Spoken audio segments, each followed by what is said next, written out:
Hello, everybody.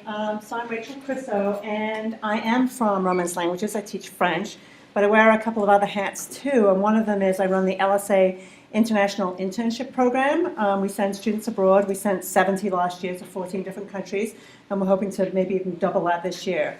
And I also am a co-teacher of UC 225, and that is a one-credit internship course for students doing internships both in the US and internationally. It's kind of a bit of a stopgap. Some people can get credit through their unit.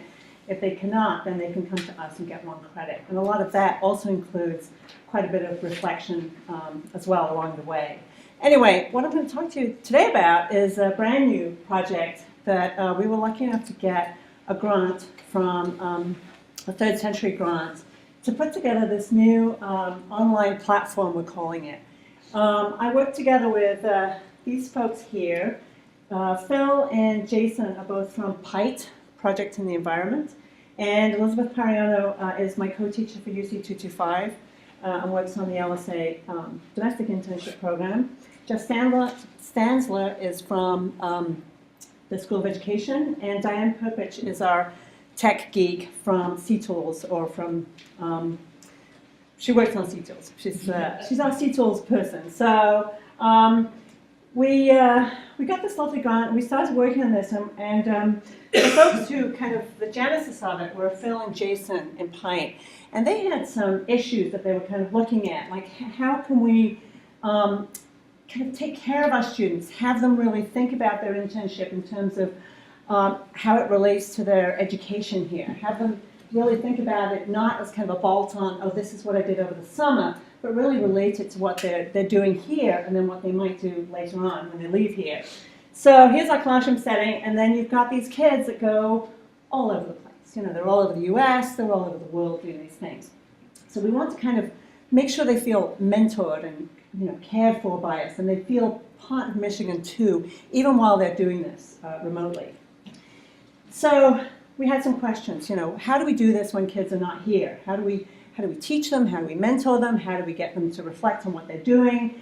How can we have that link? Also, one of the other issues, especially within PITE, is that students are always going at different times. So they might start their internship, in May, which is, of course, perfect. It's the beginning of the summer. Or they might take a semester off and begin it, in February or something. So we wanted to have a kind of a continuous time frame that they could follow closely along the way. Obviously, we're going to be asking different questions of them at the beginning than we are at the end. So there was no kind of one size fits all. We wanted something that was customizable both in terms of content and in terms of time. We started with PITE, but we're really going much further than that. We're hoping that this is going to be adopted by lots of units that offer internships that don't have a way yet to kind of gather in the information and keep it in one spot. Elizabeth and I, for UC 225, are going to adopt it this coming summer. So we're going to have, last year we had 120 students, so it'll probably be even more than that. So we're hoping to kind of get them all on board and then keep track of them as we go along. We're dealing with a lot of different people too when you talk about an internship and you talk about possibly credit and follow-up from the host company. And then you've got your staff side here at Michigan, and then you've got your faculty side here at Michigan, because you may have to have you're probably going to have a faculty member, but then you've got somebody doing the administration for credit, and then on the outside you've got the host people too. So a lot of different people, a lot of people coming into play, and again, like I said, we're trying to form this one-stop shop where we can get everybody and fit all these little pieces into one place. Other parts of the puzzle also are reflections we talked about, and then actual assignments. This is what you need to be doing. For PITE, it was a big research project which you had to have okayed before you went from your faculty member, and then you had to share it with your host. And so we needed a forum where we could kind of have all this in one place and keep it as simple as possible for the staff, which usually ends up kind of doing all of this. So those were kind of our questions that we had going into it. And we thought we were going to build our own platform at one time, and then we said, why rebuild the wheel? And why scare people? Because after all, we all know CTools. We know how to use CTools. The students know how to use CTools, and it offers almost everything we need. Not quite, but almost everything we needed. So we've built this. You can't go into it yet because this is still brand new. But we're hoping that some people will offer to pilot it with their internship courses coming up soon. And I'm not going to go through it. I'm just going to show that this is where students would start. And we've got a whole set of stages. You probably can't read it from here. Stage 1 is understand the requirements of a credit-earning internship in PIPE. This was obviously the PIPE version. And then you've got all these goals, and there are deliverables with all of them. And then they all have deliverable dates. And of course, all of this, like I said, can be set out in the future, beginning at any time when their internship begins. So stage 2, design an internship appropriate to PIPE's requirements. 3, complete your internship responsibilities. So then they're already in the field. This is, before you go, once they're in the field, this is when they get back. Stage 4, report on your internship and research the PIPE community. So what we're hoping is that anybody, any unit, can make this what they need it to be. Ultimately, you can change any aspects of this. You can have more than 4 stages, your assignments, or whatever you want them to be. So, what's the one thing about CTools that doesn't work in this equation? It's the host. The host can't get into CTools, okay? It's a Michigan site. There's a very convoluted way to make that happen. It's horrible.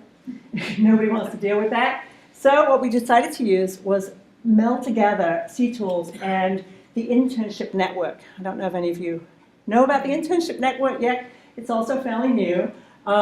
It's a repository. It's being used right now as a repository for domestic internships for students. Students can go in and search for internships. Host companies can go in and post internships. And they can connect. So we use the Internship Network. There's links to it in CTools, and they link out and they link back in so that the hosts, obviously we want to know what the student's going to be doing for their internship, so we need the host for that. We like a midterm report from the host, and then we like a final report from the host company too. So this is how we've kind of gotten over that hurdle. Using 2, strongly supported Michigan platforms.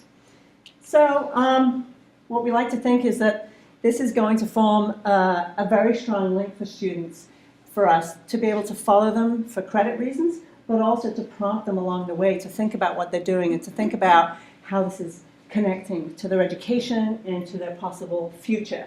They're all over the place. They do incredible things, so many interesting internships. And we just want to make sure that they make the most of it in terms of really being conscious of what they're doing as they do it. And this is my last slide. We like to think that it's going to be helpful. It's very, very customizable for any unit, like I said. The timing works. You can start it and end it at any time you like. We've got, everybody can access it because of our 2 platforms. And then, we're hoping that this is going to help the students really make the most of their internship. And that's it. That's all I got.